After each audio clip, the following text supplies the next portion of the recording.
பெரும்பாலான மக்கள் தேனீயை பார்த்தால் அதன் கொடுக்கை மட்டுமே நினைப்பார்கள்.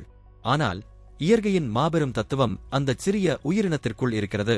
ஏனெனில் தேனீக்கள் ஒன்றிணைந்து ஒரு பேரரசை உருவாக்குகின்றன. அகந்தையால் அல்ல, குழப்பத்தால் அல்ல, சுயநலத்தால் அல்ல. இன்றைய மனிதர்கள் மறந்து போன ஒரு விஷயத்தை ஒவ்வொரு தேனீயும் ஆழமாக புரிந்திருக்கிறது. தனியாக இருந்தால் உயிர் வாழலாம், ஒன்றிணைந்தால் ஒரு நாகரிகத்தையே உருவாக்கலாம். தன் கடமை என்ன என்பதை ஒவ்வொரு தேனீயும் உணர்ந்திருப்பதால்தான் அந்த கூடு உயிர் வாழ்கிறது. எந்த ஒரு தேனீயும் பிறரின் கவனத்தை ஈர்க்க நேரம் வீணடிப்பதில்லை. ஒவ்வொரு சிறிய முயற்சியும் அந்த பேரரசை வலுப்படுத்துகிறது.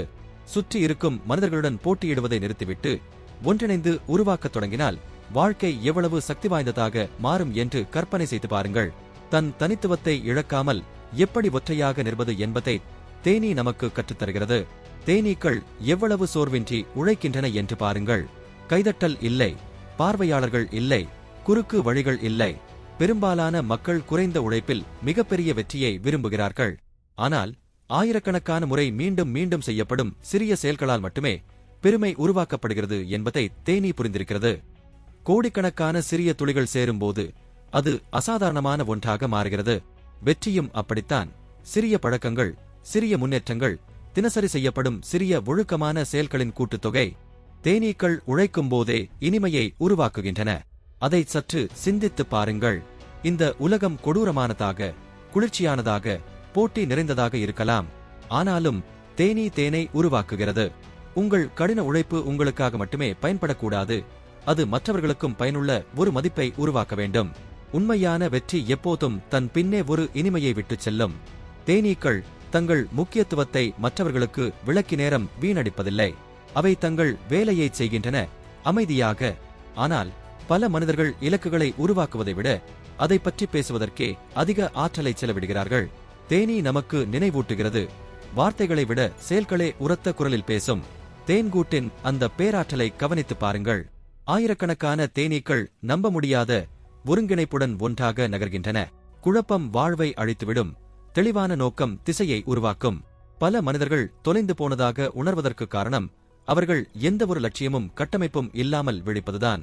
ஆனால் தேனீ என்ன செய்ய வேண்டும் என்ற தெளிவோடு விழிக்கிறது. அந்த தெளிவுதான் வேகத்தை உருவாக்குகிறது. தேனீக்கள் தங்கள் கூட்டை அச்சமின்றி பாதுகாக்கின்றன, தங்களை விட பெரிய எதிரிகளிடமிருந்தும் கூட. சிறிய உயிரினங்கள் தங்களை விட பெரிய ஒரு லட்சியத்திற்காக நிற்கும்போது அவை பேராற்றல் கொண்டவையாக மாறுகின்றன. இதை மிக கவனமாக புரிந்து கொள்ளுங்கள்.